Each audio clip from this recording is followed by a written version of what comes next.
All right, y'all, what's going on? Welcome to the Monday Night Live number 55. How's everybody doing tonight?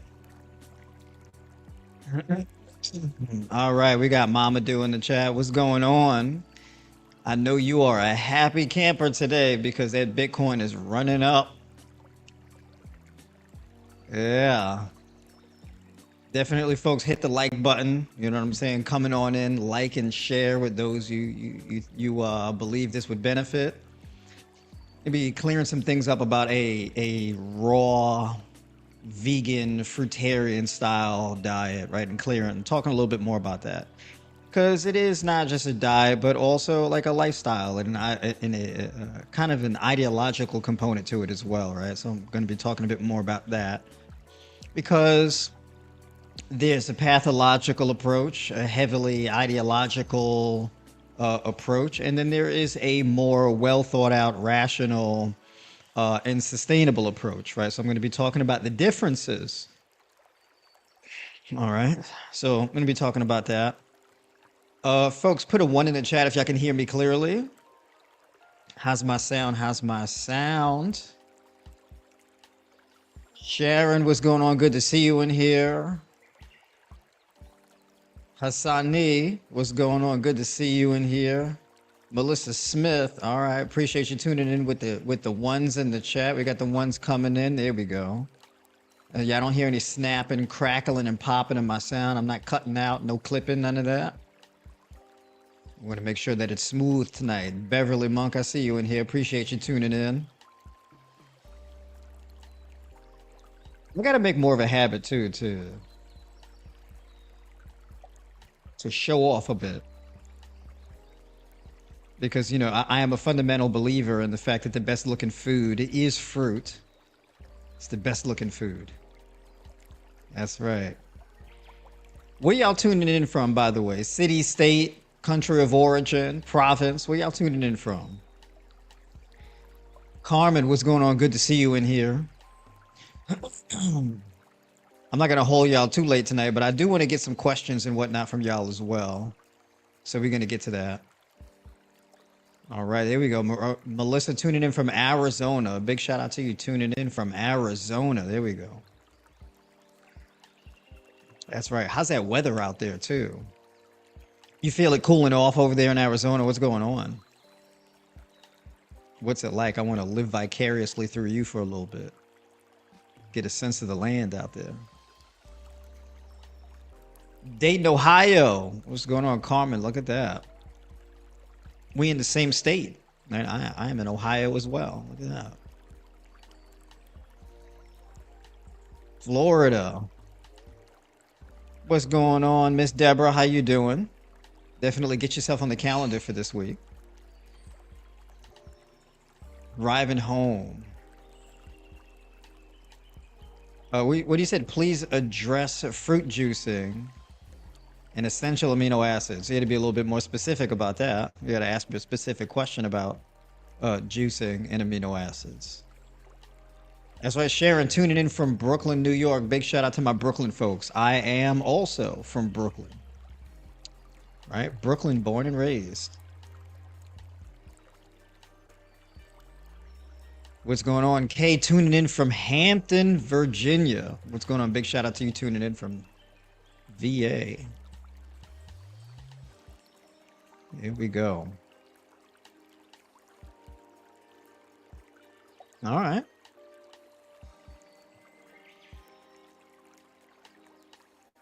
So where do I want to start, right? So I'm going to dive straight into the topic here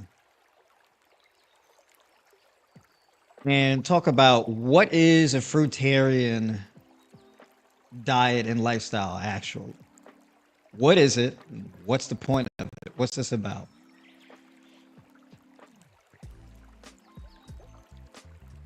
Okay, so a fruitarian style diet essentially is a diet primarily made up of fruit, nuts and seeds, and leafy greens. Pretty much all of the components of a fruit-based environment. All right, that's pretty much what it is. Now, what a fruitarian style diet isn't is a diet where you swear off all things that are not a fruit. right? Now, some people who are like hardcore fruitarians, they may disagree with me, like, oh, you don't need to eat any other food from any other fruit group. All you need is fruit, and that's it. You don't need to eat anything else. Look at gorillas. Well, first of all, gorillas just don't eat fruit, right?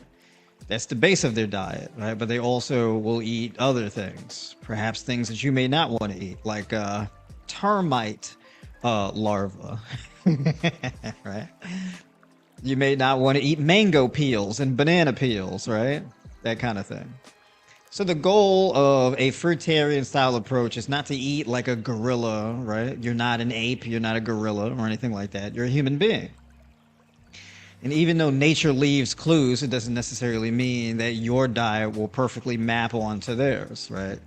Evolutionarily, right? People say that we're cousins, which okay, fair enough, but we're different, right? They not like us. They not like us. They not like us, right? Okay. So fruits, vegetables, nuts, and seeds, right? Nuts and seeds are very closely related to fruit. I mean, you literally find seeds inside fruit, right? And nuts grow similarly to fruit. Then, of course, you have your leafy greens that grow in the same environment as the fruits, right? But in terms of like the actual weight of the foods in your diet, it's predominantly going to be fruit, right? So, for example, you're not eating, pounds of lentils or black beans or chickpeas, right? You're not eating uh, multiple pounds of rice or quinoa or something like that. But you are eating like 1 or 2 pounds of bananas, or you're eating 3 to 4 pounds of cantaloupe, or you're eating 2 to 2.5 pounds of grapes, or things like this, right? You're eating 1.5 to 2 pounds of kiwis. That's a bit of a different story, right? Um, so basically, when it comes to fruit basically is a high energy food. So it's going to give you the energy needed in order to optimize the respiration and the metabolic processes inside your cells, right? And it's going to hydrate your body as much as possible because it's a very water rich diet, right? So when you have a water infused diet, this keeps you from dehydrated or from being dehydrated, right? Uh, the human body is largely comprised of water. What's going on over there? What you doing? You filling a pool? What you doing over there with all of that water? All right. Um, I don't know if y'all let me know in the comments if y'all hear any water running in the background. She's like power washing stuff in the in the kitchen. All this power washing going on. But anyways, yeah. So basically, like 80% of the human body is like water, right? So having a water-based diet is a completely rational thing that you would do. It's not some fringe weird thing, right? Doesn't require you to swear off anything that isn't fruit. It just means that most of your energy that you get is from fruit, right? So how would your meals look then, right? How would your meals look? Now you'll have some fruitarians and they're just like, well, first of all, you start off in the morning and you eat 10 to 15 bananas. You could, right? You could do that, right? The next meal would be, let's say, 2 pounds or 3 pounds of grapes. You could, right? You definitely could, right? Like another meal could be, 4 pounds of watermelon or cantaloupe or some type of melon or something like that. And another meal after that would be like 3 or 4 pounds of mangoes or something like that. You could, right? And that's like a hardcore kind of fruitarian style approach. You definitely could. It's a very high energy style of diet, right? And then you drink, you sip on like coconut water and whatnot throughout the day, right? And things like that. You could.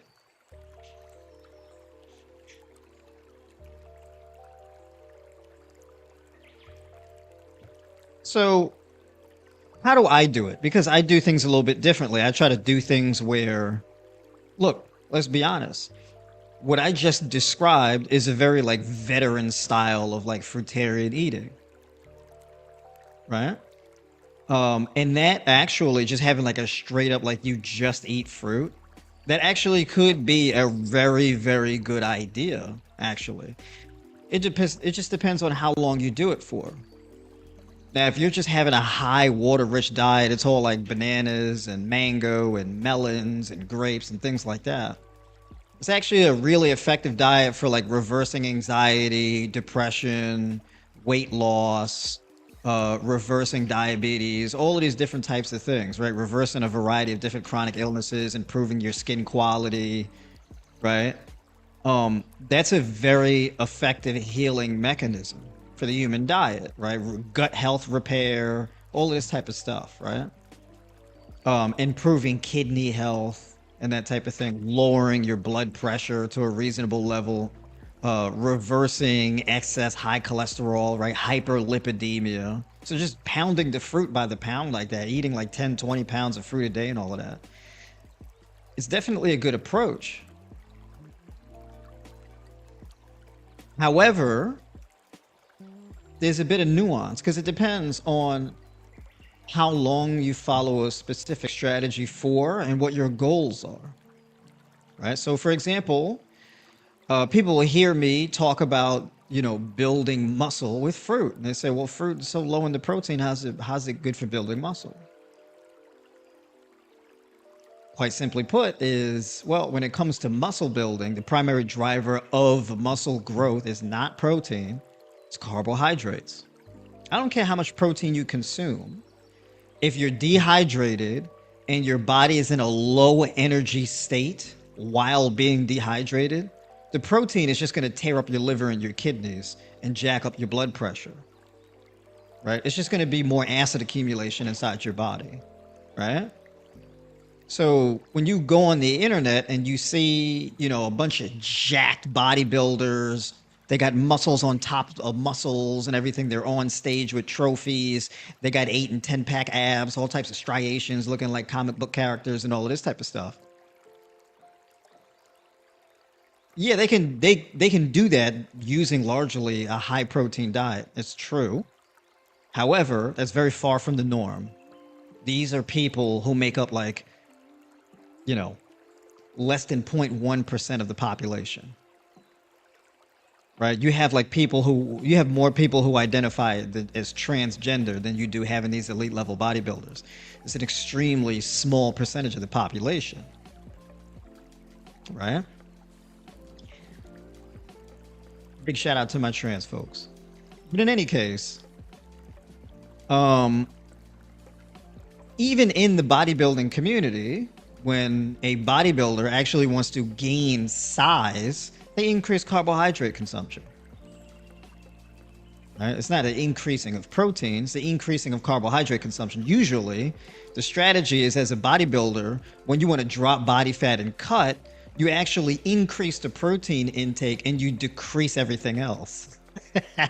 So you actually create a low energy environment inside your body and you increase the protein intake to compensate. So that's really the long standing methodology between the whole bulking and cutting phase in bodybuilding. So I'm not saying anything that people didn't already know. Yeah, if you really want to grow muscle, you increase your carbohydrate intake. You don't need a lot of protein, you just need enough. And to be quite honest with you, almost 100% of all the people who come to me who want to drop body fat and build muscle and all of this type of stuff, almost 100% of the people who come to me for body recomposition and things like that eat way more protein than they actually need. Right? I see a bunch of people who are insulin resistant, diabetic, high blood pressure, kidney disease, all types of issues, and they eat tons of protein. And then struggling to build muscle. Muscle doesn't really grow in a low energy environment because muscle growth is very energy intensive. I mean, even just to sustain the level of testosterone needed to effectively build muscle, you need a lot of energy for that. Right? pre-workouts are such a big deal with all of this caffeine and beta alanine and all of this type of stuff in the pre-workouts.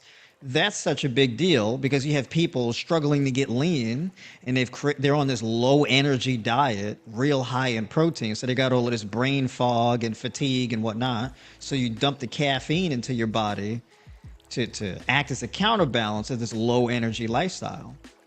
So like that fruitarian style approach of just loading up on the fruit creates a high energy environment in your body that is well hydrated. It's a completely rational strategy. It definitely works. So then you may say, well, if that's the case, then how come you don't really see competitive bodybuilders who are fruitarian? Well, the reason why is because people, first of all, people who identify as fruitarians or eat a fruitarian style diet, I mean, there's an even smaller percentage of that, right? There are more bodybuilders and there are more trans people in existence than there are people who identify as fruitarians or follow a fruit-based diet. It's actually a very small percentage of the population. And in our culture, as far as the propaganda and whatnot is concerned, there's this excess emphasis on increasing protein and cutting carbs because, you're going to get fat from the sugar. So the fitness community tells you to do the opposite. They tell you to increase protein intake and cut carbs and sugar and all of this type of stuff. And sugar is like this bad word, right? Ooh, the sugar. Stay away from the spooky sugar. Because the sugar, it's too much. It make you fat. You'll be a diabetic if you eat too many grapes or whatever. There's no scientific evidence for that at all. As a matter of fact, the scientific evidence that we do have on record shows that there's a range of an effective dosage of protein. And that range is anywhere from 1 gram of protein per kilogram of lean mass to 1.6 grams of protein per kilogram of lean mass. And 1.6 is more so for highly active, competitive athletes. Most people who aren't really particularly in shape and don't have that much muscle mass on them, increasing your protein intake significantly is not really going to help you because you don't need that much protein in the first place. So if I go to the grocery store and I buy groceries and the total bill for the groceries that I bought is $60 and I hand the cashier $90, well, I'm going to get back 30 because it only costs 60. Right? If I insist on paying $90, for what? You only need 60. It costs what it costs. Right? Why are you trying to increase your protein intake past the amount you need? It's like insisting on paying more for your groceries than you need. Right? Protein is very acidic. You put it in your body, it breaks down into amino acids, right? That digestive process raises uric acid, raises ammonia, right? Raises a variety of different waste products and metabolites in your body that then have to be dealt with by your liver and your kidneys. That acid has to be neutralized by your liver and your kidneys. And that excess amino acids either has to be converted into sugar and used for energy, or it has to be excreted from your body through your urine, right out of your kidneys. And as you erode the quality of your kidney health, this raises your BUN level, right? BUN, B-U-N, standing for blood urine nitrogen. So if the filtration rate of your kidney starts to decline over the overwhelming your metabolic system, what happens is that BUN level goes up and you get this excess blood urine nitrogen and you get this excess acid level accumulating in your blood. And so you're trying to build muscle and go to the gym and train, and the only thing that's happening is you're gaining body fat, you're getting more joint pain, and your blood pressure is going up. And you're making your kidneys worse, but you're not gaining muscle faster, you're just getting fat. That's what's happening, right? So like with this fruitarian style approach, if you moderate the amount of protein you consume and you increase the amount of carbohydrates and water you consume, well, this is a much safer way to be able to increase strength and muscle. It's a completely rational thing. And the reason why I'm explaining this methodology is because on the outside looking in, people will look at it and say, oh, that's like this fringe lunatic eating disorder that, like, you know, scrawny people with eating disorders have on the internet, you know, where they're just eating bananas and mangoes and their rib cage is showing and they have like a crazy long beard and they walk around the neighborhood with no shoes on and all this type of stuff, right? I wear shoes, right? I mean, I got a beard, but it's you know, I'm groomed, right? Do I seem like an irrational person with an eating disorder? No. If I was to grow my beard, long beards are cool. Everybody knows that. That's why we like, right? You ever seen a wizard with no beard? You know, just like a wizard. He's all wise and stuff, magical powers, and got this smooth, buttery face, right? Look ridiculous. Put a beard on that man, right? Long beards are cool. We like beards. But in any case, right? But yeah, you should probably wear shoes. You know, I'm just saying. I can't be walking around with no shoes on, right? I'm too brown for that. Right? So I live around too many white folks that call the police on me. Right?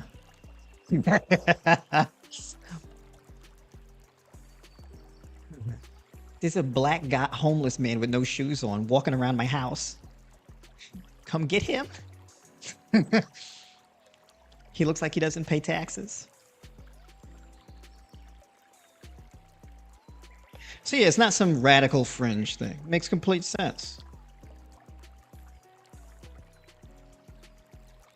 So then there's that question. Okay, so you don't need a whole lot of protein. You need to increase the carbohydrates and the energy content of your diet. Got it. Well, how do you build as this fruitarian or whatever, right? How do you build your muscle, right? Because people look at me and they go, man, look at him. He don't got no neck. I got these traps up here. I don't have no neck. I used to have a neck when I was a child, and now I don't have a neck no more. So it's just I got like this turtle shell going on, right? Some people want to build muscle. They say, I want to get rid of my neck, right? I want to build some muscle. How do you do it? So there are things that you can very easily get your protein from. For an example, today, as my final meal of the day, I had red lentils. I had red lentils. It's like a red lentil, cheesy bouillon, right? And it was basically just a cup of red lentils measured dry. I soaked it for a couple days, right? Boiled them to soften them up a little bit in the pot. Not for long. I just want to soften them up.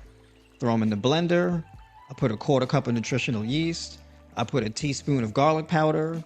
I put 2 teaspoons of parsley. I put a teaspoon of sea salt. What else did I put in there? I put some turmeric in there. I put like a teaspoon of turmeric in there. What else did I put? I put a teaspoon of raw sugar cane, right? Because, you know, as a fruitarian, I'm a sugar addict. So I put a little bit in that, right? Because you gotta balance out the bitter with the sweet in your soups. That's how you make like a really good soup or sauce, right? So I put all of that in there, and then I blend it up and I puree it. And I add some water just to make it a little bit watery, a little bit more soupy. And then I chop up about like 5 ounces of some greens, right? Some raw baby spinach, right? And then I got like 3 ounces of like super firm tofu, right? And just 3 ounces, you don't need a whole lot. If you don't want to use tofu, you can throw in sunflower seed kernels or cashews or peanuts, whatever you want to do, right? I threw that into the bottom of the bowl. I threw the greens into the bottom of the bowl. And then I took this beautiful, hot, creamy, very yellow red lentils, right? It's very yellow and soupy. And it smelled real good. It make the whole house smell good, right? And I was greedy and I didn't share with my lady, right? And I know that things like that, every time I do that, it builds up a certain degree of resentment, which I will then have to do something else in order to offset the resentment so that the relationship can maintain civility and healthiness, right? I'll deal with that later off camera. So I take that beautiful warm red lentil soup and I pour it into the bowl, coating the greens and everything like that. In the heat of those beautiful cooked red lentils, kind of soften up the greens a little bit. So they're raw greens. They're not really, I'm not cooking them, but just warming them up a little bit. So the greens are getting it's like a hug box inside the bowl, right? It's It's hug box soup. It's red lentil veggie bouillon hug box. That's what it is, right? And that's my last meal. Now, so the 3 ounces of the super firm tofu is like around, it's like in between 9 and 12 grams of protein. And then the red lentils, that's like another 40, 45 grams of protein. And then the nutritional yeast, that's like another 5, 6 grams of protein. So I'm getting like all of my protein for the day, well, the majority of it, like boom, in that one meal at the end of the day, right? It's like 60 something grams of protein or whatever. Boom. Right? And then I go to bed on it. This nice, warm, satiating meal. So you just eat your fruits and everything like that throughout the day, and then boom, you have that one meal. Right? And you don't have to just do this with lentils. You can also do it with like chickpeas. You can take like 12, maybe even 16 ounces of chickpeas, and you can make a soup out of that. You can do the same thing. You can do tomato sauce. You can do oregano. You can do cumin. You can do garlic powder in it, onion powder, black pepper, that type of thing. You make like a chickpea sauce out of that. Right? Put whatever kind of seasonings and things like that in there. Now you want to have to check, make sure I don't have food in my beard. And then pour that over a beautiful salad, or you can pour that over whatever, right? Greens, pumpkin seed kernels, sunflower seed kernels, whatever the case is. You can also do a blend. So what you could do as well is you can do butternut squash. And butternut squash technically is like a fruit. Right? Pumpkin is also a fruit. Right? Technically. And so you can make like a soup like that. You can bake it and then puree it, right? That kind of thing. You can boil it. Same thing, right? And that's just one option of how you get your protein. And you can get your doses of your protein throughout the day. Right? You can do like overnight oats, and you do like 1 cup of overnight oats, and that's like 12 grams of protein. And then you can add in like 3 tablespoons of hemp seeds, and that's like another like 10, 12 grams of protein. And then you add in like, blueberries, blackberries, strawberries, diced peaches, or whatever the case is, right? Some fruits, and you have that in there. So it's like this whole big kind of fruit porridge mix thing, right? Get some sea salt and cinnamon in there, maybe a little agave drizzle if you want, and boom, right? And that could be a meal right there. It's fruit based, right? You can do your fruit salad. You do diced apples, pears, grapes, things like that. And you sprinkle some hemp seeds on there, and you throw some sunflower seed kernels in there. You chop up some greens, some tender leafy greens, right? Arugula, chard, things like that. You chop that up in there, some massage kale, and boom, you dump that in there, right?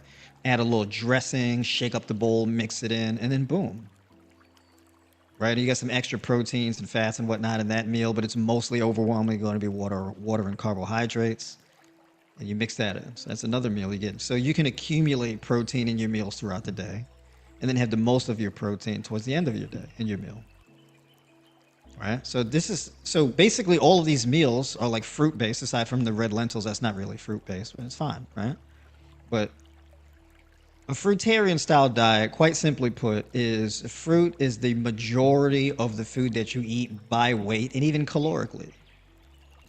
Right? And then everything else is kind of like an accessory. Right? It complements the fruit. It adds something else. So your fruits, you get a lot of your magnesium, your copper, your iron, your manganese, your vitamin C, your B vitamins, all that type of stuff, right? And then you have your other foods, right? That may be a little bit higher in like your vitamin E, your vitamin K, right? Things that are a bit higher in your selenium, your zinc, things like that, right? So it's good to diversify, to broaden out. If you don't have these other accessory foods and it's just fruit, eventually you're going to have to figure out a way that you're going to be able to add in the necessary amount of zinc into your diet that you need, right? So for women, you need like about a good 8 milligrams of zinc per day. Men, it's a bit higher. It's like around 13 milligrams of zinc per day. Do you necessarily need to hit that amount of zinc every day? No, you don't. But eventually you will have to start getting more zinc into your diet, otherwise you start running into some issues with deficiencies. Right? So seeds, good source of zinc. Nuts, good source of zinc. Legumes, good source of zinc. Your leafy greens, also good source of zinc. So it's good to add those things in there, right? So you don't need to be like super like hardcore about it. Like, oh, it's not a fruit, I'm not touching it. That's more of like I don't want to say eating disorder, because the thing that makes it an eating disorder is the mindset that you have behind it. Because it's not a disorder if it's well thought out and intelligent. It is a disorder, though, if it's like this thing of like, I'm afraid to eat anything that's not a fruit because I have a fear that like it's going to do something bad to me. Then that's when you start getting into a little bit of a disorder. Right? Now, the interesting thing is the algorithm rewards things that it probably shouldn't reward. Right. I'll give you an example, right? Since we're talking about eating disorders, there's a guy, it's this black guy who's sitting on a podcast, and he was like, yeah, vegan diet destroyed my health. And I'm like, oh, that's interesting.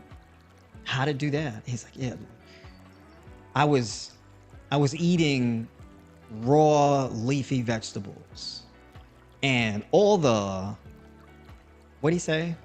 All the phytic acid and all the what's that? What's the word? What's the new latest thing? What's that thing? I'm drawing a blank on the name of it. What's it called? Oxalates. So he's like, yeah, all the oxalates in the leafy green vegetables was just shred my intestines. He was like super dramatic about it, right? The oxalates ripping through, right? He made it sound like it was like Jason and Michael Myers was like in Freddy Krueger were like running a triple threat against his gut, just hacking and slashing away at his gut. This dangerous, insidious spinach and kale, right?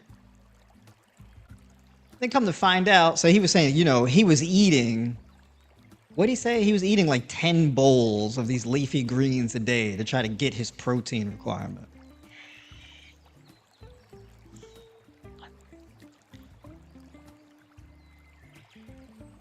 Now, I went on his page. I wish I would have remembered his name. I went on his Instagram, and he's got like damn near 2 million followers on Instagram. I'm like, wow.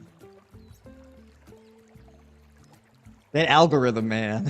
That's a trip. That algorithm is a trip, man.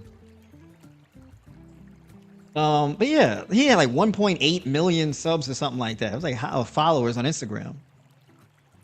I don't think you should be following a man who is trying to fulfill his protein requirement from leafy green vegetables, right? Mathematically, it's not plausible. There's more protein in fruit than there is from leafy greens. I don't know. This is a math thing, right? And like, as a fully grown adult, it's very important to get into the habit of doing math, right? Now, you can make this mistake because you didn't do the math, you didn't think to do it, right? Sometimes we don't know. So I'm not going to be mean-spirited and, oh, an idiot, blah, blah. I'm not going to do all of that, right? There's things I'm not an expert in. I could be doing things or engaging with a particular thing in a silly way, and a person who is an expert in that may be looking at me, but look at this guy. This guy's an idiot. Now, the expert would have the right to roast me for an entire week if I'm on the internet with damn near 2 million followers just talking trash, just running my mouth, right? Then I would deserve it. And so for me looking at that, I'm like, first of all, this man is lying. And there's a lot of lying going on. And, for some reason, the algorithm rewards liars. Like when people start lying, I mean, their numbers really take off, right? Big shout out to people like Liver King, right? Oh, I just eat raw meat and animal testicles. And this guy, right? He looked like he was made out of plastic. Matter of fact,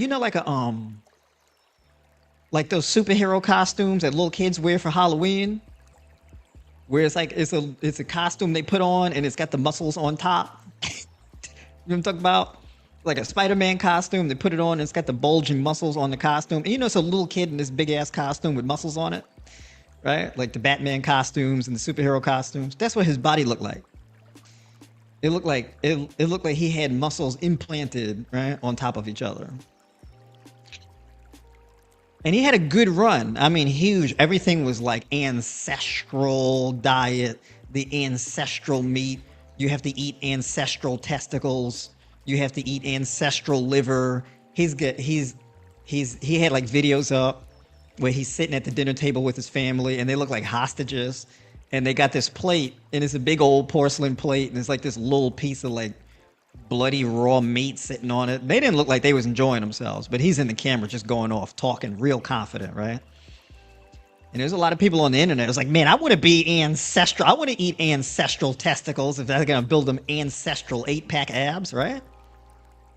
And that thing blew up because, like, you know, his trainer or whatever told on him about he was on all type of steroids and hormones, and he was eating carbs and sweet potato and cooking food. So it blew up. He had to apologize, whatever. I appreciate the fact that he came out and he apologized, and you know. So you know, it takes courage. I give like Paul Saladino credit too. I give him credit because he came out and he admitted, kind of late, but he admitted, oh yeah, that carnivore thing, I had to stop doing that because it was wrecking my health. So he was honest about it. I mean, he was 2 years kind of late, but he came out and admitted it eventually. You know, he had to make the money off of the book sales first. Right. But then, you know, he got the money from the book sales and it was like, all right, well, by the way, 2 years ago, you know, yeah, I was having some problems that I didn't exactly tell you all about. So the algorithm feeds this kind of stuff, right? So we live in like a little bit of like a cartoonish environment. I don't really want to attack people and all this type of stuff. I don't want to do that. I'm trying to rein it in, right? I want to be an adult. I want to be mature. But it's more of a systemic issue. The election that just passed really gives you an idea of that, right? You know, you have like it's just weirdness when people are like, man, what the hell? What's happening here? This doesn't look right. Is this normal? We don't live in normal times, right? You get weird elections, or you get weird people saying, you know, I was eating 10 bowls of greens to get my protein, and it ruined my life, right? Vegetables ruined my life. It ruined my health. Oxalates, right? So then I got to go on here and do a video about oxalates. It's just, vegetables are not, vegetables don't want to be eaten. I'm like, vegetables don't want anything. They're not sentient. It's not like vegetables have strong opinions about stuff, you know? I don't like being touched this way. I'm kind of ticklish. This is my favorite color. That's not how vegetables are, right? So yeah, basically going back to the fruit-based thing, right? That's where you get your protein from, right? It's the things that I name, right? That's personally how I do it. Red lentils, some chickpeas, nuts and seeds, and fruits. And, you know, I think on the prior stream that I mentioned, you know, fruit actually is like the second highest macro protein is the second highest macro in fruit. And when we look at the carbs, fat, and protein split within fruit, fruit tends to have like 3 to 4 times the amount of protein than fat. Right? So like, if there is 1 gram of fat in your serving of fruit, then chances are there's at least 3.6 or 4 grams of protein within that same serving of fruit, right? Because that fruit, the protein amount in the fruit is on like a 3-to-1 or a 4-to-1 ratio. So when people act like, oh, there's no protein in fruit, that's actually not true. All foods have protein in them. There's no such thing as a food that doesn't have protein in it. It's not possible, right? Any carbon-based organic life form on the planet necessarily has a protein structure. It necessarily has to. All right. So how come? Where's all the fruitarian bodybuilders? Where they at? Well, you know, going back to that whole thing, people don't think, hey, so premise A, I want to be a bodybuilder and build freakish muscle. Therefore, I need to have this low protein, fruit based diet. It's not a thing that people think, therefore, they don't do it. It's not that you can't build muscle on a fruit based diet, it's people don't think to do it. So basically, in order for that to happen, a fruit based diet would have to be way more normalized in our society. Because the thing that I'm saying about a fruit based diet, people used to say, oh, well, how come there's no bodybuilding vegans? And now there's a bunch of bodybuilding vegans just cleaning house and winning all type of contests. So the fruit based people were up next, right? We're up next. But yeah, so that's essentially how it works. I mean, you have people on a fruit based diet, and that's really rare. And you have like competitive bodybuilders, and that's extremely rare, right? I mean, like even the men in our society, we're dealing with like this sharp and consistent decrease in testosterone in our society. You know, like you have like testosterone's falling off a cliff in our male population. You have a rise in erectile dysfunction, loss of libido, loss of motivation, all types of like reports and whatnot coming back where like men losing drive, don't want to date, exiting the dating market, not courting women anymore. You know, skyrocketing levels of depression and anxiety and all types of stuff, right? Men are getting crushed under the weight of a variety of different things, economic factors, health factors. But what you eat is the substrate for how you think, right? Your food, your gut brain influences your head brain, right? So like, yeah, I mean, in order to really deal with your material conditions economically, yeah, your diet has a lot to do with that. The amount of money you spend on your food, how your food is influencing your hormones. Either your food is killing you, it's dehydrating you, or it's hydrating you and it's adequately fueling you. And when you create an alkalized, high energy environment inside your body on a cellular level, it supercharges and powers your brain. So now you're like this. And when your brain chemistry changes, you're much more likely, I want to go out on the dating market.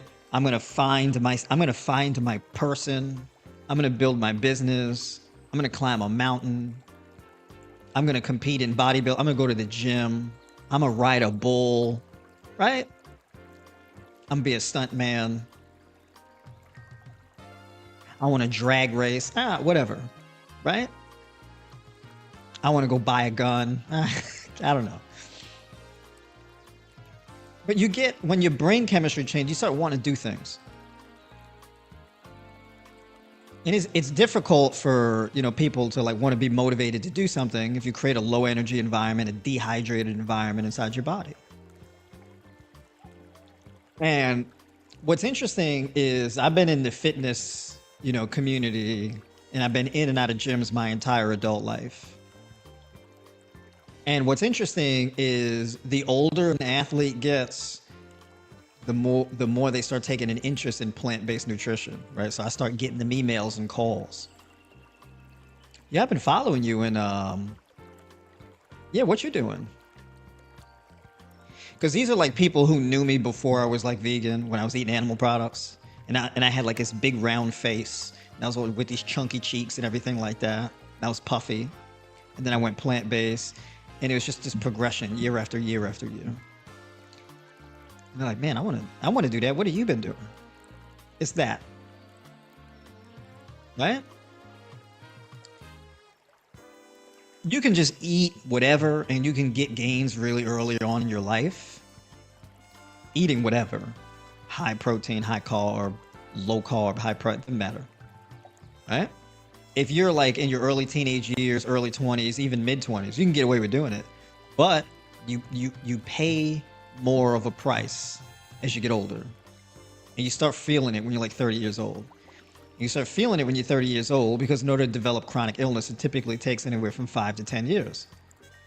So basically, you get out of high school, you go to college, you start eating whatever, you're on your own, you're not just eating mom's cooking or whatever, you're being negligent with your diet all throughout college, you're dealing with the stress in college and whatnot. That whole all throughout your 20s, you're going out to drink with your friends, you're developing a metabolic disorder. And then it blows up on you at 30 years old. Right? Or like bodybuilders, and they're like massive, they hit their peak. They've built like a whole 30 pounds of muscle mass, jacked, right? And they get that knee injury that throws them off. And then they're unmotivated because of the injury and the pain. So they start taking days off from the gym. They can't really train the way they want to. And the diet goes off the rails because you're in your head about the injury. You can't train the way that you want and all this type of stuff. You can't hit leg day like you want. And so you feel like your legs start shrinking, and your legs are shrinking and your gut is growing because you're still eating. You may not be training, but you're eating. Right? And then it's just downstream from there, right? So you're like, yeah, back in college, I was in the gym bodybuilding, I was in really good shape, blah, blah, blah. I was 230 something pounds, 6'2", whatever, right? And I got hurt. Or I graduated college, got a really good paying job, and things just fell off the rails. I got really busy with work. Or I was building a business. I didn't really have time to train like I wanted to. And, things kind of just went off the rails. I don't even know what happened. Or I graduated college, got a good paying job, or built a business. I got married, had a kid, and then just boom. I don't know what happened. I used to have big pecs, broad shoulders, massive jack. Now I lost all this muscle mass and it went straight to my gut. I don't know what happened. I need help. Oh yeah, and by the way, my blood pressure's high, my cholesterol's high, I'm pre-diabetic, and I got early stages of kidney disease. This happens a lot, especially in men. It hits men real hard. Things like kidney disease and stuff is very prevalent among men because you keep engaging in just running yourself hard in the gym, all types of stress through college, work, building a business, whatever the case is, dehydrating diet. These things take a toll on you. It's not free. Life is stressful. Life is hard. And if you don't have a diet that makes your life a little easier, if you don't have a diet that's lubricating your body the way that it should, you don't have a diet that's really protecting your respiration of your cells, managing that acid accumulation, you have problems. Right? And I've been in this coaching for a long enough time to know what happens. Even with women. And I'm noticing a trend. The issues that women used to have at like 45, they're starting to have them at like 35, 30 years old. I'm like, damn, how old are you? 33? You're having these problems. We're talking about like hitting menopause, like pre-menopause a lot earlier, like 5 years too early. Kidney disease, hypothyroidism, endometriosis, fibroids. Like fibroids are like 30 years old growing. I was like, yeah, it's too early for this stuff. It's too early, right? And it's these things that are now leading people to be like, maybe I need to have more of a fruit-based diet. Right? Because the human life is a lot longer than we give it credit for. So when people talk about like, oh yeah, 40 years old, I'm getting old. You think 40 is old? Human beings live to like 100 years old. If you think you're old at 40, you're in trouble, right? So you don't be one of these people who are like, oh, look at that fruitarian, all extreme. I'm going to get some crab and lobster. Okay. With crab and lobster after crab and lobster after crab and lobster after popcorn shrimp after popcorn shrimp after crab and lobster. Next thing you know, my big toes killing me. Your ankle's a little swollen. I got this numbness and tingling in my foot. I went to the doctor. They said my uric acid is high. They said my kidneys are inflamed. My blood pressure's high. They want to put me on these medications. God damn it, I'm going to have to go talk to this fruitarian guy. God damn.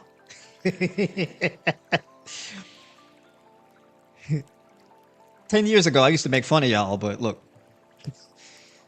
What's going on here? I've been watching your YouTube videos. Right?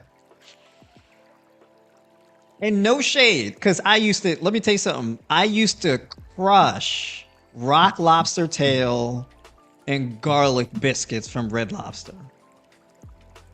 Okay? I mean, just no restraint. For even till this day, I don't have a firm grasp on portion size. I just don't. I don't know what a good portion size is. All portion sizes look too small to me. So I just eat out of the pot, right? Because I'm like, I don't know what a good. You give me like a normal human-sized bowl of food, I'm like, that doesn't look like a full meal to me, right? So look, I get it. I'm, I eat for fun, for like enjoyment. It's like a hobby. It's just like eating. It's just stuffing my body until I'm full. That's a thing I do. I'll admit it, right? I'm not perfect. But yeah, the whole like fruitarian thing, the high raw thing, it's not an extreme thing. It's actually pretty, you have a planet where it's just trees and vines all over the place, just bussing out food. Like if you look at a fruit tree, it's just food hanging off the trees. It's insane. There's food everywhere. You see how bananas grow? It's just packs and rolls and rolls and rolls and rolls of just bananas. Like fruit trees produce so much fruit. I mean, it's just raining fruit, literally. It's just mangoes and stuff just falling off the tree. If you go over like a mango tree or whatever, it's just mangoes just all over the floor. You go to an apple orchard, it's just apples all over the ground. Just apples everywhere. Just apples on the tree, underneath the tree, falling off the tree, just everywhere. And they're growing at abundance like that because you're supposed to eat them in an abundance.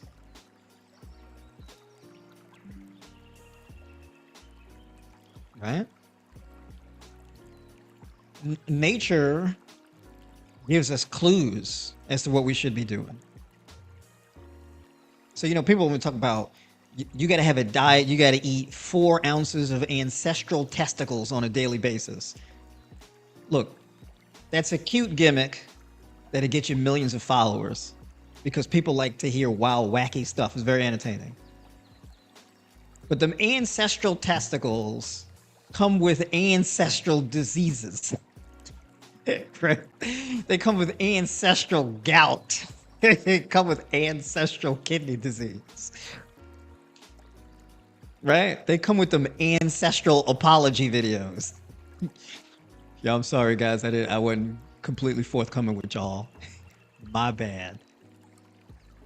All right.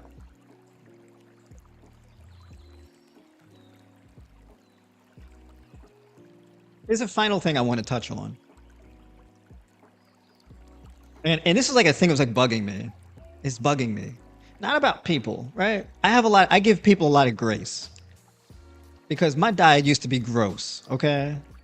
I would eat Domino's pizza pies, like just sucking them back. It was gross, okay? I would talk on stream about my eating habits before I was vegan. And I was like like if you ever had like a dog and they'll eat anything edible. You drop anything. If it's edible and it smells somewhat decent, they'll eat it. And like I was kind of like that, right? Just like an opportunistic eater. If I pass by Domino's, I'm just gonna order Domino's, and I can't just order the personal pie. Oh, let me get the 24-piece buffalo wings. Oh, cheesy bread. Oh, let me get the cheesy bread.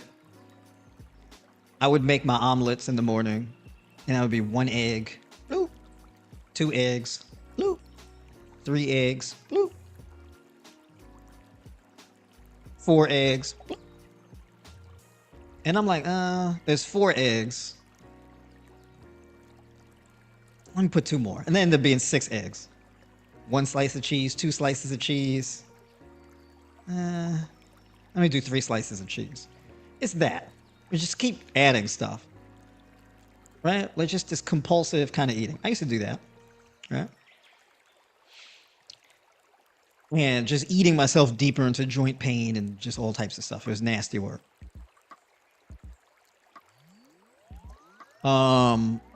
even like in the corner of my mouth here, I have a tooth that's like half missing. And that's like comes from a combination of like orthodontal issues where I went to a dentist and they had to cut into my tooth in order to fit braces. And then just poor eating habits that were not friendly to the microbiome of my mouth. And over time, the tooth gave. So here I am, right? I've learned my lessons, just the way we all have to learn our lessons, right? I'm saying all of that to say, I was on a podcast, I was doing an interview, and I said, hey, here's an interesting thing to do. If you have high blood pressure, eat a grapefruit and check your blood pressure in 20 minutes. And you'll see your blood pressure ends up being lower at 20 minutes after eating the grapefruit, right? You look in the comments, and it was just tons of people like, you can't eat grapefruit when you on blood pressure medication. My doctor said, and they're not wrong.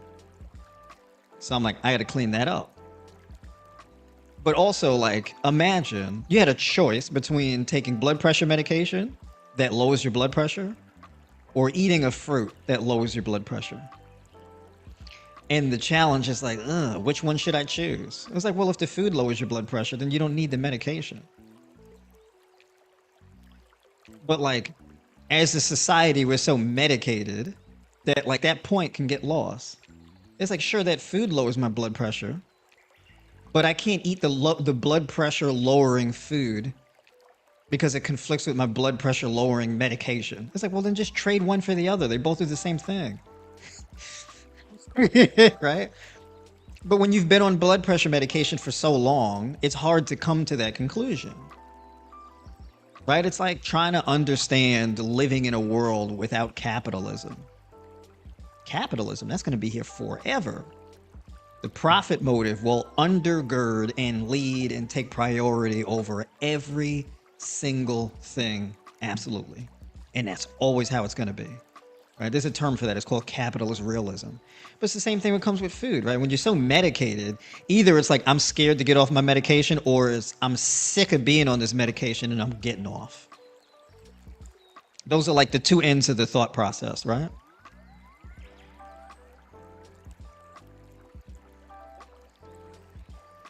Now, for me, if I had high blood pressure, I would choose the grapefruit over the blood pressure medication. But there's a happy medium.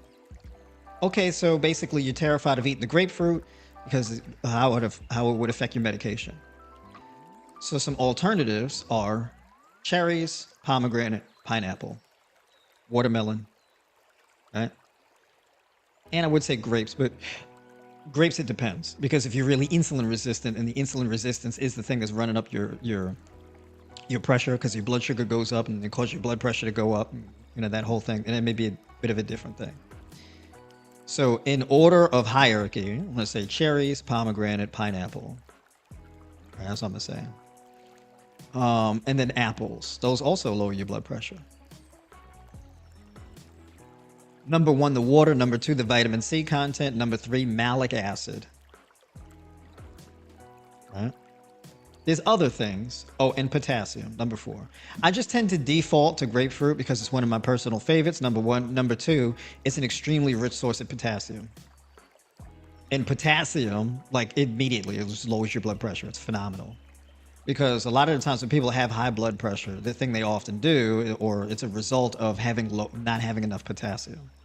Dehydration and low potassium intake in the diet, and the sodium's too high in proportion to the potassium. Like a grapefruit had more potassium in it than a banana. So like, for some reason, for whatever reason, banana's like the poster child for potassium, but actually grapefruit would win that race, win that competition. But then honestly, I don't know how fair that is either, because a banana, like 4 ounces, and I would have to really measure this. One banana is 4 ounces, one grapefruit is like 9 ounces. So ounce for ounce is not really compatible. Bananas and grapefruit are a bit different, right? So, for example, the caloric value of a 4-ounce banana is like equivalent to the caloric value of a 9-ounce grapefruit because the water content. The water content in grapefruit is a lot higher. So I wouldn't necessarily tell somebody to eat a banana to lower their blood pressure. I would choose a more water-rich food that incidentally also has a higher amount, not just of potassium, but also vitamin C and malic acid. I'm not going to nerd out too much, but I'll just say that. So cleaning it up with that, I give some alternatives and then explain more of my reasoning. And then I'll probably have to do a whole separate stream about blood pressure. So that will be to be announced. Let's pivot to the comments. Folks, like the stream if you like the stream. Oh, and before I move on to the comments, if you want to book a call with me, you need help on your goals, you want to figure out this whole fruitarian thing, to structure your diet, you can book a call with me or join my 12-week mentorship. The 12-week mentorship, basically, it's like my own personal, video coaching platform with a community built in as well, with step-by-step videos and guides and everything that teach you exactly how to structure your diet and all that kind of stuff. And I do live streams like this, except more in depth every Thursday with tribe members in the 12-week mentorship. So if you're interested in something like that, you can hit the link in the description of this video and you get access to that. So mock diet plans tells you what your calories, your macros should be, supplementation, meal structure, all that type of stuff, right? So there's video explainers and written step-by-step explainers, right? It's very thorough. And I take suggestions. When you ask me questions, I do content addressing those questions in the streams and different video content that I also put up for members. So it's a growing evolutionary thing. So the goal is to be able to create this thing that answers every single question you could possibly have, right? So the value of that thing is just growing week by week, day by day. So very exciting stuff. So if you want to book a call with me, you get a full 60 minutes. So you can book a call with me. We talk about diet planning, solutions to your problems. We talk about herbs, teas, supplementation, training, all of that type of stuff, right? Because also Tribe.org, you get access to my training plans and my training methodology as well, right? All the lifestyle stuff, mental wellness, self-development, diet, training, the whole nine. Okay. Now for the comments. Starting from the bottom. Let's see. I notice when I eat fruits, my energy is high. How has your energy and mental clarity improved? I've heard people get 4 hours of sleep on the diet with more energy. I would love that. Yeah. I mean, for me, look at me right now, right? My brain is lit up like a Christmas tree. Right. So yeah, with them fruits and everything like that, and just being like well hydrated and having a high energy diet that creates a high energy environment in your body, you're like, right? And I do 3 24-hour fasts a week.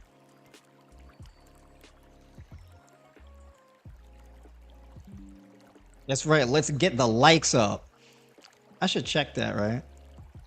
Let's get the likes up.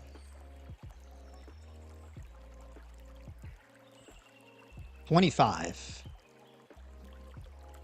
Look at that. All right. Fair enough. Is that right? I feel like that's kind of lagging behind. That's a little late. Why's that screen up? Can y'all see me? Because I can see me. It looks like, all right, that looks a little janky, but that's fine. I'm not going to spend too much time on it.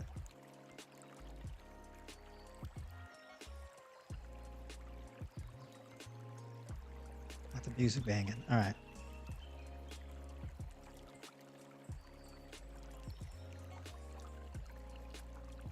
Let's see. Best foods to raise iron during 3rd trimester of pregnancy. Mine is so low. I'm needing to go get infusions now.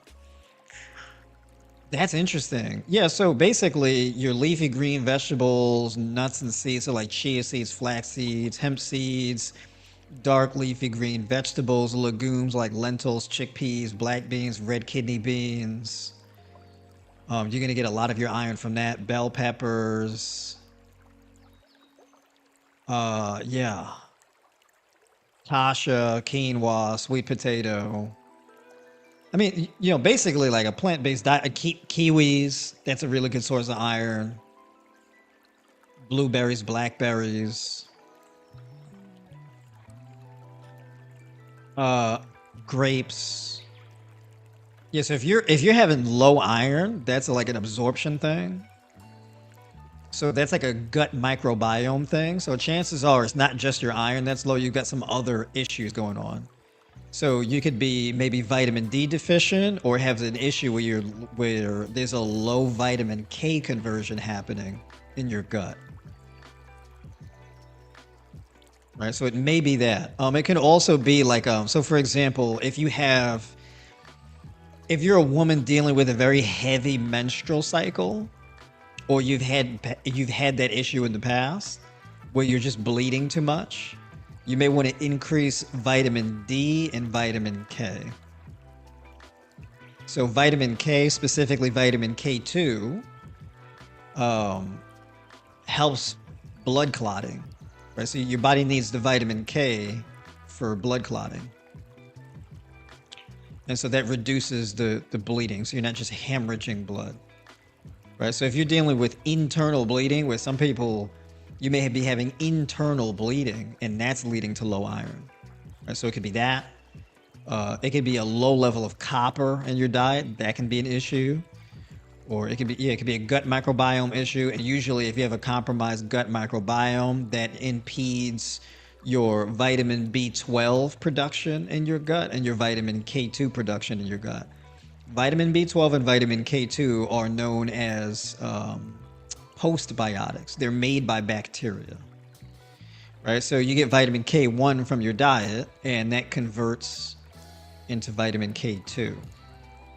And then your gut also makes folate as well, right?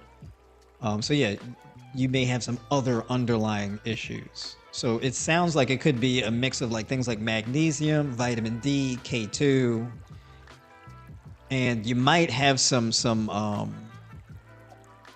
intestinal damage mainly, maybe that's reducing nutrient absorption. So that could be the case too. So there may be a little bit of leaky gut going on. So, do you deal with things like gas, bloating, loss of appetite, frequent infections, things like that? Yeah. Does grapefruit affect all medications? Not all, but there are a handful that it does, though. I don't remember the list offhand, but it's mostly because with grapefruit, what grapefruit does is it can inhibit the medication. It can inhibit the effects of the medication, like it neutralizes the medication. Right. So that's, as far as I understand from what I've read, that's what it does.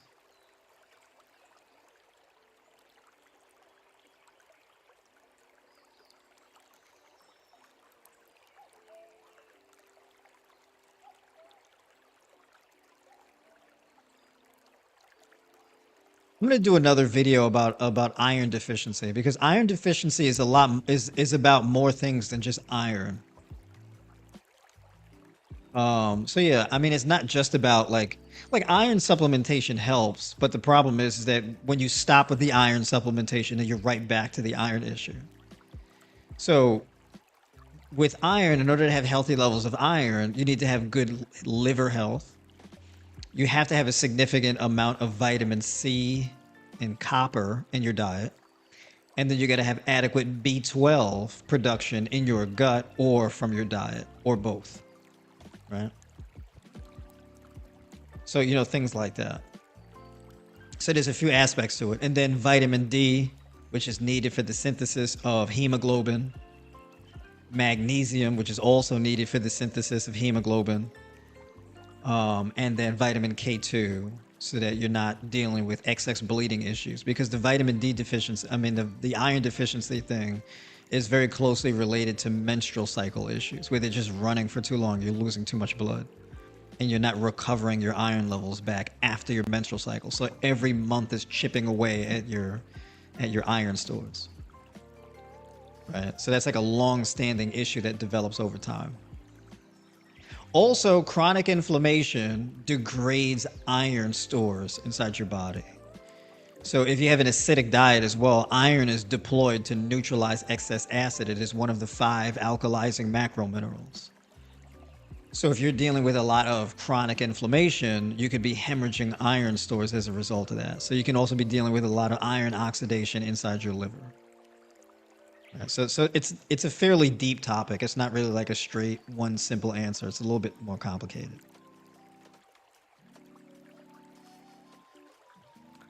I love fruit, but I think it's wearing down my teeth.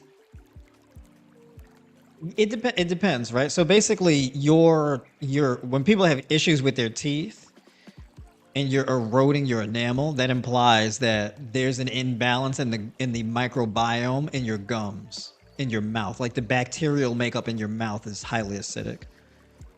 So, and this is a thing too. Like if people eating like tons of pineapple, apples, and they eating like a lot of astringent fruits. So if you're eating a lot of astringent fruits, you have like bacterial issues like excess candida in your mouth and whatnot that can lead to enamel issues. It's not necessarily the fruit that's causing the problem. It's the underlying bacteria in your mouth. So in order to restore like in order to restore the bacterial makeup in your mouth, you have to fix the issue that's further down in your gut. And so this is where like herbs come into play. Where you got certain herbs, cinnamon, ginger, basil, cilantro, parsley, oregano. I think I said oregano already. Nettle. These types of herbs that are antifungal, antibacterial, right? So you would need to have more of that type of stuff in your diet. And you may want to scale back those astringent fruits in your diet. You may want to actually have more fasting or something like that, right? Where you're doing like these 24-hour fasts, several times a week or something like that, and really pounding that for example, like magnesium supplementation and like different herbs, ashwagandha, things like that to really fix your gut and to fix your microbiome in your mouth.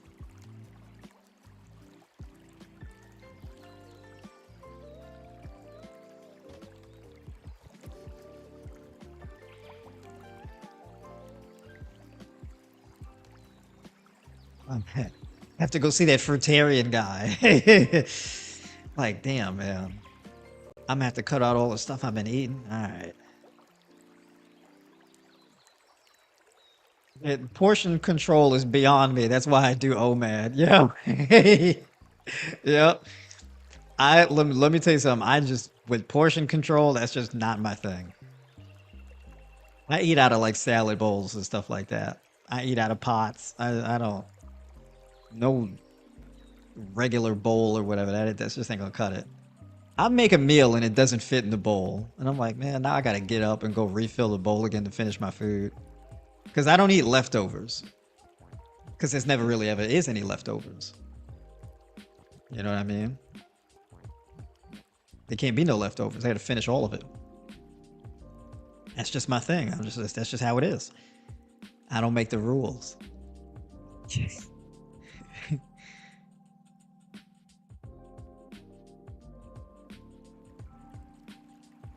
Everyone's getting crushed at this point. Yeah, I mean, look, we gotta smarten up. We gotta adapt.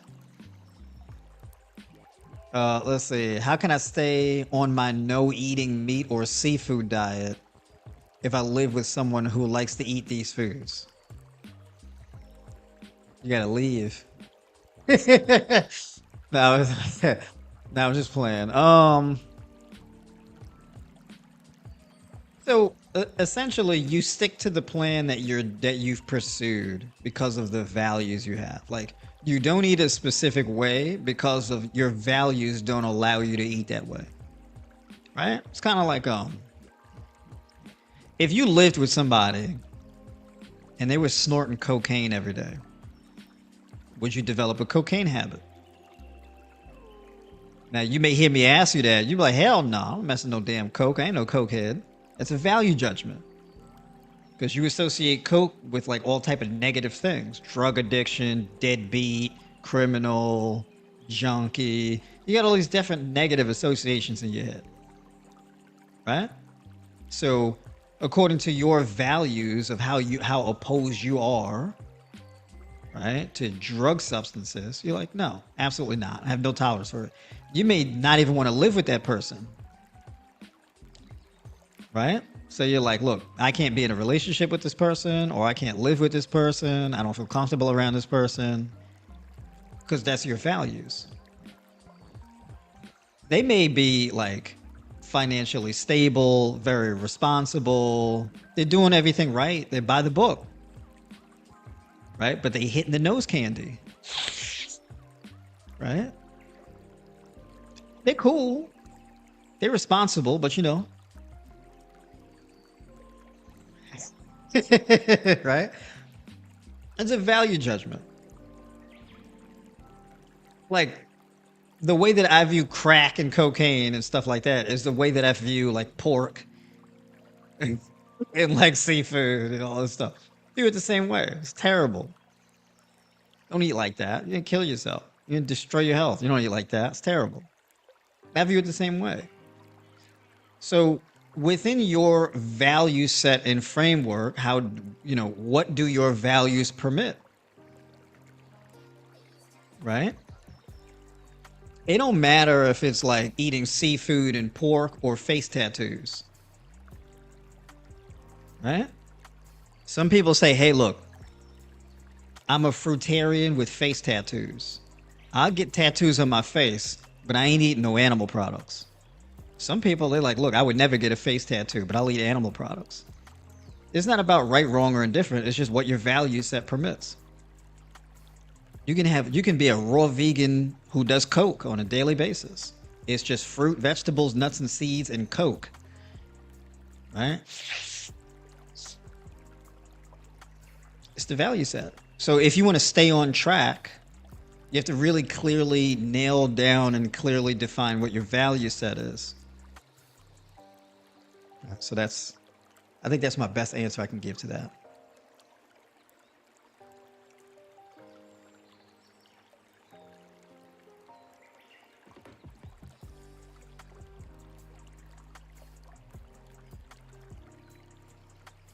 Yeah, how do carnivore people even take a dump?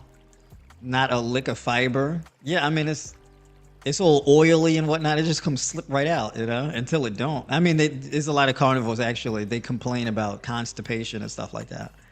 So yeah, some, you know, they get that congestion. They just be loaded. That colon be loaded up. You know, that colon be so packed to change the way they walk.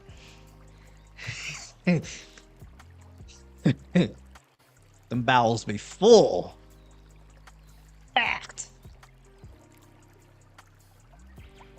I'm not gonna be. I don't want to be mean spirited. I feel like that's, you know, an impacted colon is a very serious thing. I don't want to do all that.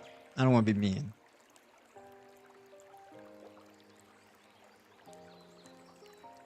Liver King was full of steroids. That's the type of guys I was talking about. Yeah, you know. And look, some people, they be eating Domino's every day and then be like, "Oh, I would never take steroids."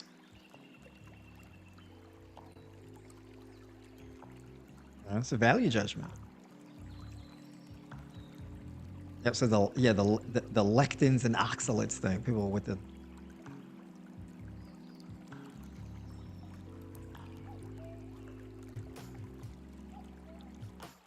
All right. Let's see. How do you lower lipoprotein? Lipoprotein A. I eat mostly plant-based diet, but my cholesterol is sky high.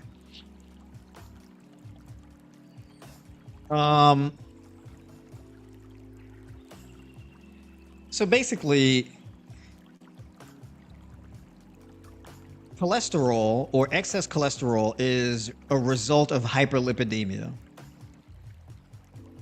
There's a few things, right? So if your cholesterol and protein is high enough, and then your dietary fats are high enough for a long enough period of time, that can therefore lead into a greater level of insulin resistance, that results in higher levels of inflammation, calcification, and thus an increase in LDL cholesterol.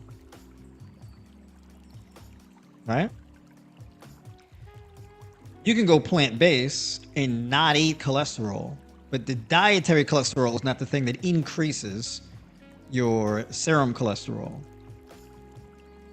Your protein and your fats just have to be high enough, and you have to be insulin resistant enough, right?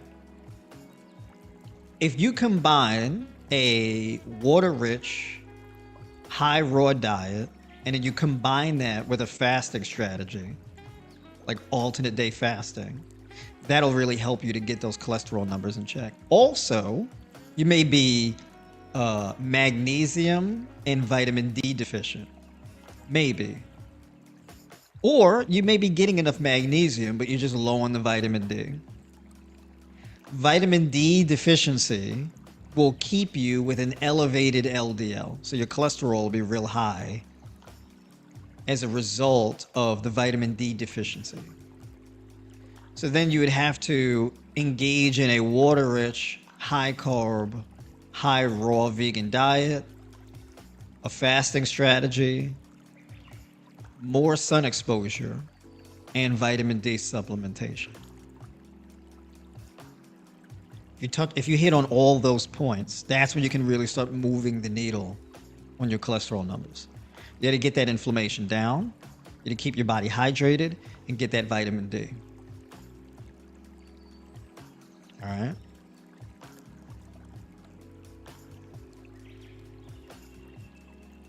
What causes huge under eye bags? Stress.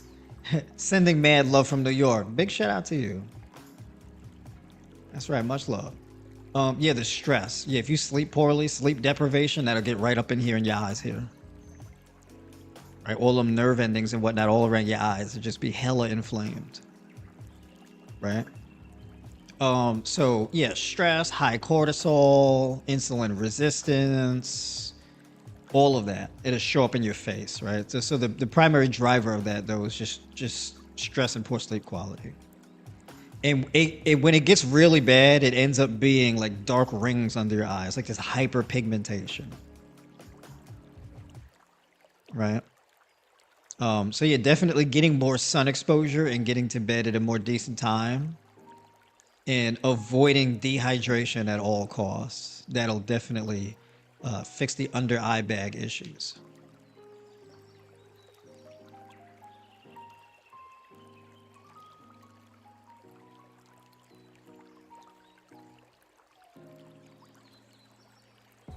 What's the best foods for lupus?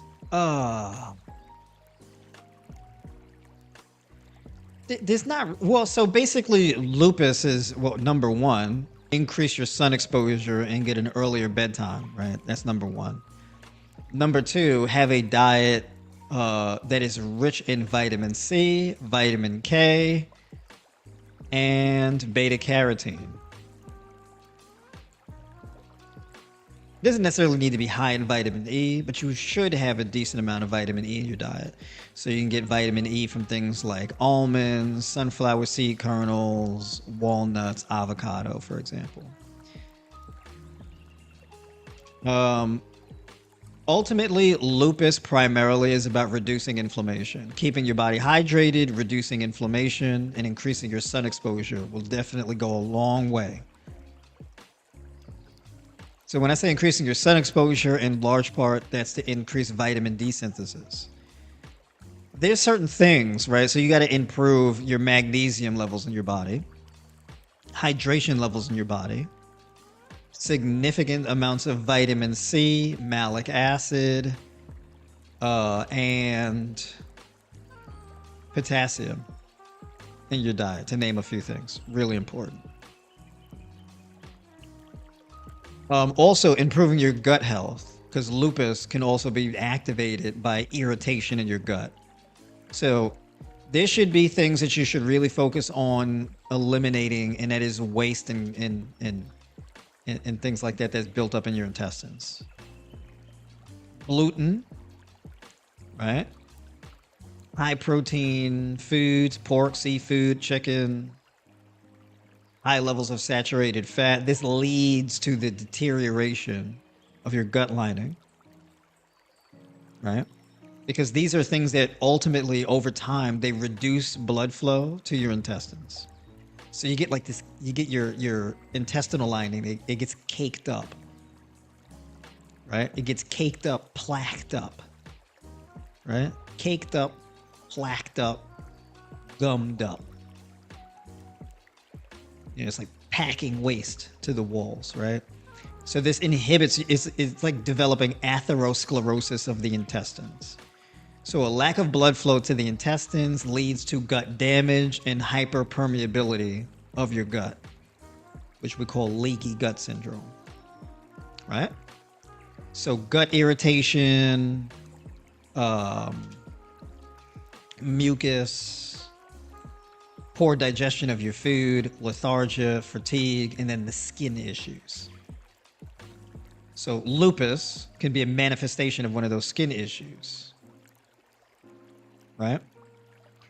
Because when waste products or different metabolites seep into your bloodstream, because your intestines are not regulating the flow of how much and what gets into your bloodstream, that's deeply inflammatory, right? When toxic substances hit your bloodstream. So that can activate lupus. So when you combine that with insulin resistance, poor dietary food choices, dehydration, poor sleep quality, lack of vitamin D, and then the gut issues reduce your body's ability to absorb magnesium from your food, so that leads to a magnesium deficiency, right? And this is what leads to lupus, right? So I don't know if there's like like 3 or 5 foods or whatever that help with lupus. It's more of an overall dietary strategy, right? So it's a bit more common. It's not really a simple answer. But however, if I had to name foods, and I would say things like pineapple, pineapple, papaya, mango, apples, pears, grapes, cherries, berries, aloe, coconut yogurt, coconut water, tender leafy greens, right? Hemp seeds, avocado. These are things that really help with that, right? And in really avoiding processed foods. And when I say processed foods, I mean foods that are like food-like products, where like it was a food, but it's been put through this industrialized process, where now it's like it's been so denatured, it's a food-like product, right? It's kind of like you got steel cut oats, you get rolled oats, and then you get instant oats, and then you get like instant oat powder. But like instant oat powder is terrible, it's hardcore inflammatory. Instant oats, also inflammatory, maybe not to that much of a degree. Rolled oats, phenomenal. Steel cut, ideal. Right? So the top 2 would be the closest to the whole food. Rolled oats essentially are steel cut oats that have been softened up and then rolled out to make them flat. It's still a whole food. None of the parts are missing. Right? So yeah, reducing processed foods. You want to eat foods, not food-like products, right?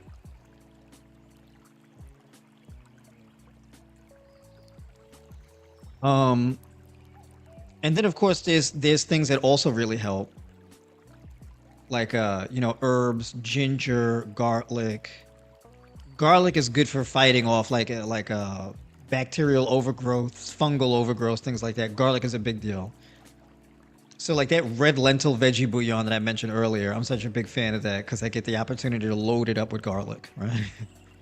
Garlic is like really good for your gut, really good for your immune system.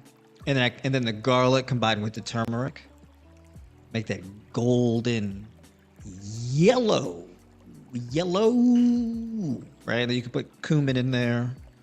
And all of that is antifungal, antiviral, antibacterial. It's phenomenally medicinal. And then you add in things like thyme or parsley or nettle or whatever, or basil on top of that in it. Oh man, that red lentil veggie bouillon is like medicine. I mean, it's a medicinal meal straight up. It's just loaded up with all those herbs that kill off harmful bacteria, fungus, and all that type of stuff. And that would help to combat like these flare-ups and stuff of lupus. And basically, if you keep an autoimmune disease in check long enough, over time, you just don't have an activation of it anymore. It's like you never even had it. And that's the case for things like food allergies. That's the case for lupus. That's the case for Hashimoto's. That's the case of PCOS. That's the case, whatever the case is. If you can bring the temperature down, you bring it from red down to orange, down to yellow, and you stay in that green for long enough, it's like you just never had that illness in the first place. So you got to be really diligent about maintaining a healthy level where you get this low inflammatory state. Right? So everything is about gut health, blood flow, and metabolic health. All right?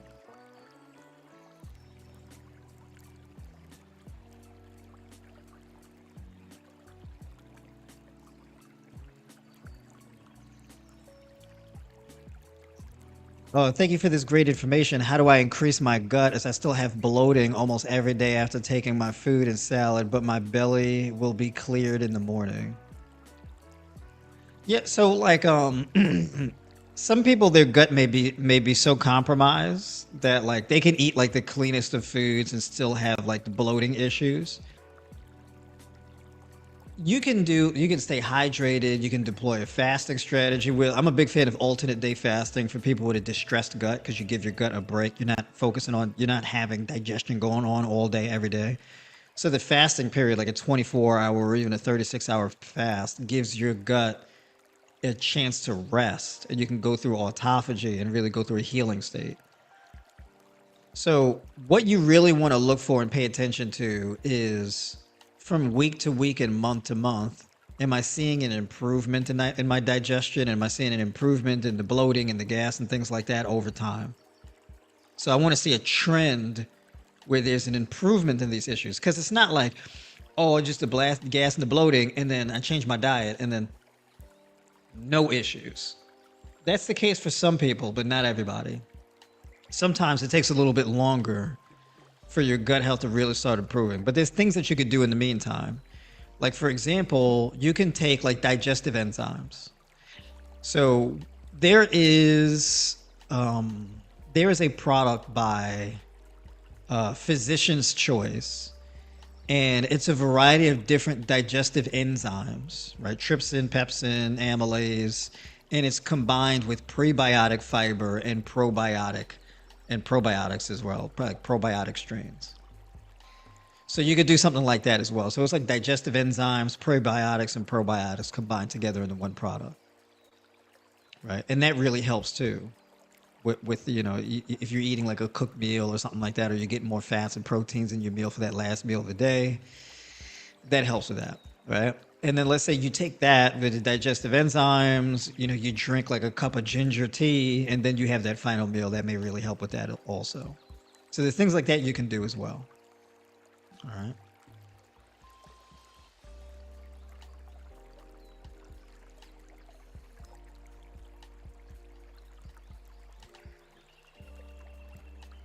Yeah, so this is an interesting point, right? Lessening the amount of beans will help the bloating.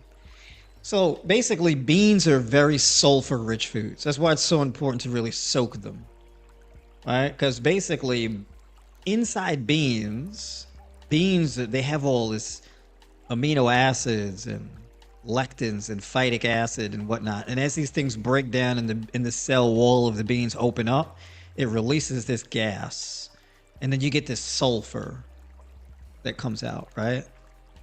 This hard nut filled with all of this protein and densely packed with minerals and vitamins. Like, beans are extremely nutrient dense, like extremely so. High levels of starch, protein, fiber, sulfur, all of this, right? So you put it through that digestive process, and if they're not soaked long enough, if they're not cooked long enough, and you eat them, they blow up in your gut. if you have like a sensitive gut, right? Some people, they eat beans, they don't have any kind of reaction, no type of gas, nothing like that, and they're fine. Other people, your gut may be a little bit more sensitive, and that thing may blow up on you depending on what the enzymatic makeup in your gut is like. All right.